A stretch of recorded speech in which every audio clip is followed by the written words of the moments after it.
बातमी पुण्याजवळच्या खेडमधली आहे। इथं निघोजे इथं पुराच्या पाण्यामध्ये कार चालकासह वाहून जातानाची एक घटना झाली आहे।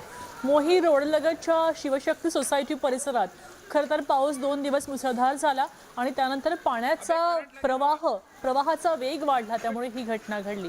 पाण्याच्या प्रवाहामध्ये अडकलेल्या व्यक्तीची स्थानिक नागरिकांनी दोरीच्या सहाय्याने सुखरूप सुटका केली आहे। सुदैवाने कोणतीही जीवितहानी झाली नाही।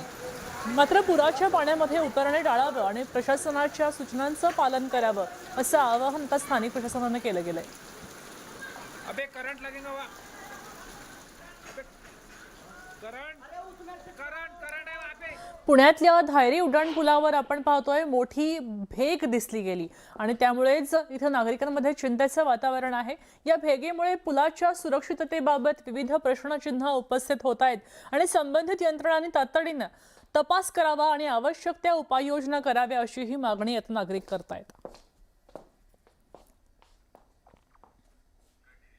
पाटण तालुक्यामध्ये सुरू असलेल्या अगदी मुसळधार पावसामुळे कोयना नगर नौजा मुख्य मार्गावर कामगाव इथं रस्ता खचल्याची घटना घडली आणि या घटनेनंतर सुरक्षेच्या कारणास्तव या मार्गावरची वाहतूक पूर्णपणे बंद केली गेली आहे। नौजा परिसरात नागरिकांसाठी हा एकमेव संपर्क मार्ग होता, त्यामुळे वाहतूक ठप्प झाल्याने नागरिकांची मोठीच गैरसोय होतीये।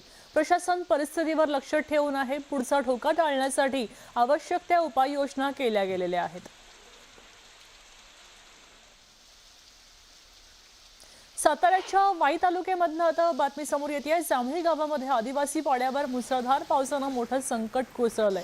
डोंगरावरून येणाऱ्या प्रचंड पाण्याच्या प्रवाहामुळे समुद्र संपूर्ण पाण्यानं वेढा दिला आणि शेकडो एकर शेती वाहून गेली। शेतीला नदीचं स्वरूप प्राप्त झालं आणि गंभीर परिस्थिती लक्षात घेऊन प्रशासनानं आता या आदिवासी वस्तीच्या स्थलांतराची प्रक्रिया सुरू केली आहे।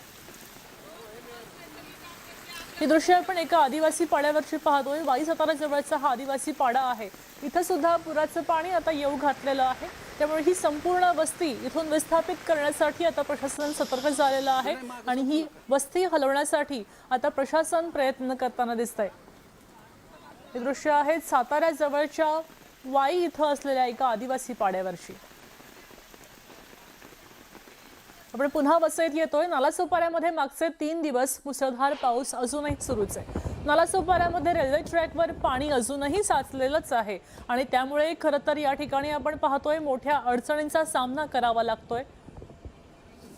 रेल्वे सुद्धा अतिशय धीम्या गतीने धावतायत। वसई ते नालासोपारा दरम्यानची हे दृश्य आहेत। तर सांगलीमध्ये आपण पाहतोय, सांगलीमध्ये वळवा तालुक्यामध्ये बहे इथं कृष्णा नदीवरचा बंधारा पाण्याखाली गेला आणि त्याची विहंगम ड्रोन दृश्य आता आपल्याला प्राप्त झालेली आहेत।